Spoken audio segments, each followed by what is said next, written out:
Hello again.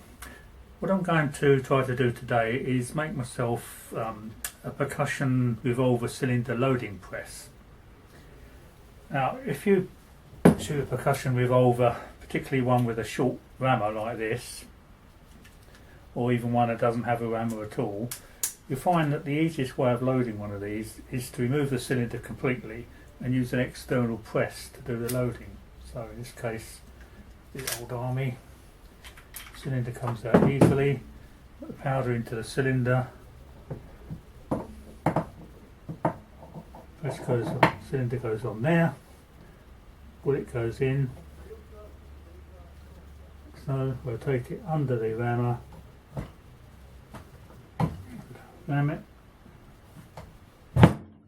and we're home. Okay, so you might think, well, if he's already got a loading press, why does he want to make another one? Well, this is a commercial version which I bought when I lived in New York. Comes from, I think, Powder Ink, or also from Big Lube.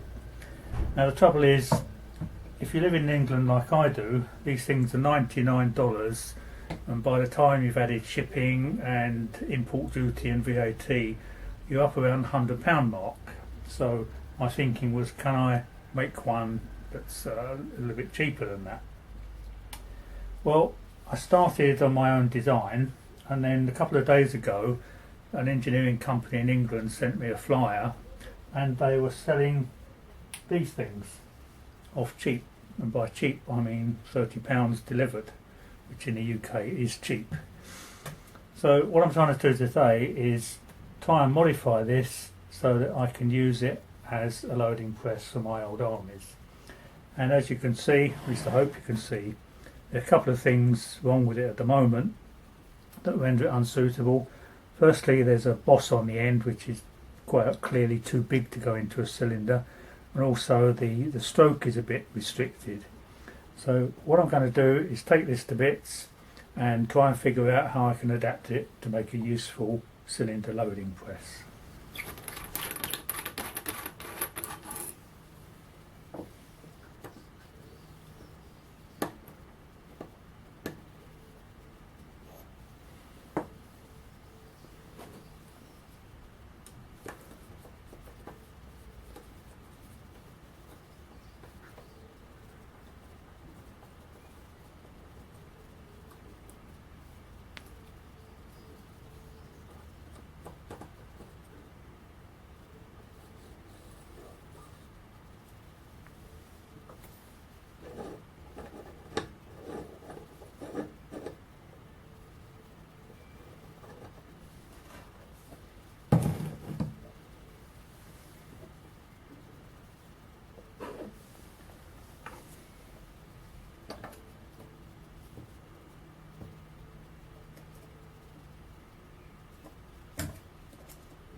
Okay, here's the thing stripped down. This is the make, in case you're interested in buying one yourself.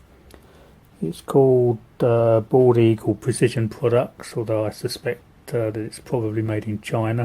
At this price it would have to be. Here are the parts that came off of it.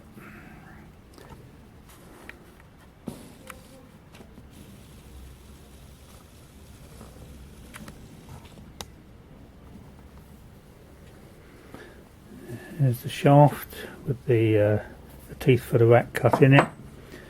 Here's the pinion, which appears to be steel, so that should be fairly strong. Circlip holds the shaft in. Here's the cover. The advertising literature says that the whole thing is made of stainless steel, except these parts, of course, which are anodized aluminium, or aluminum if you prefer. So let's see what we can do and get on with the adapting. Okay, well, on my gun I need a total stroke of 0.9 inches to seat the bullet to the depth that I need, making allowance for the powder charge. So So what I've done, I'm not sure if it's going to focus on it, is I've drilled this end boss to take a grub screw, and I've counterbored it to take a 6mm dowel pin that holds this extension piece onto this boss. When you come to reassemble the head of the press, when you put this pinion back in, the thing to do is put it back in such a position that the arm is almost at parallel to the ground. Then you've got quite a lot of movement for the stroke of the press.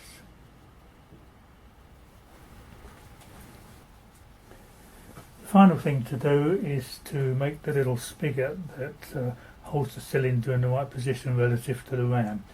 Now this is a piece of 6mm rod which is just tapped to screw into the base here.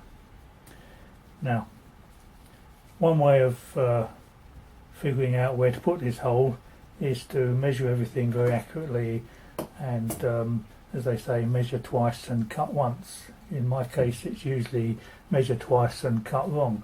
So another way to do it for the less experienced is to take one of these, which is called a transfer punch, and they come in a set of different sizes.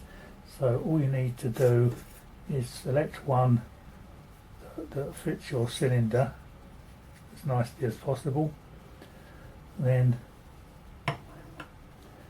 position your cylinder under the ram so that the ram is central in one of the bores, like so,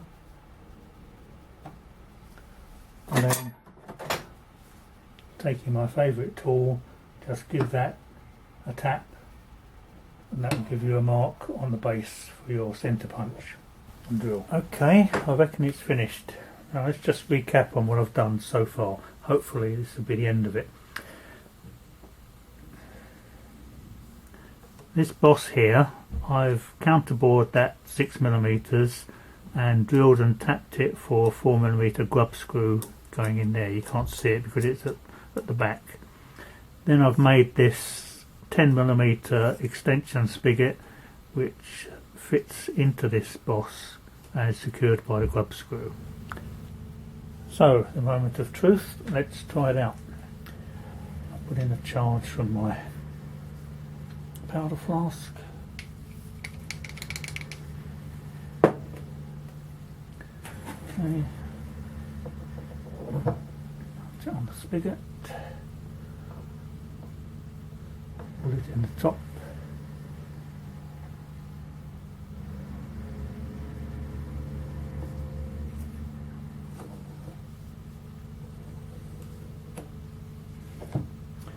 There you go.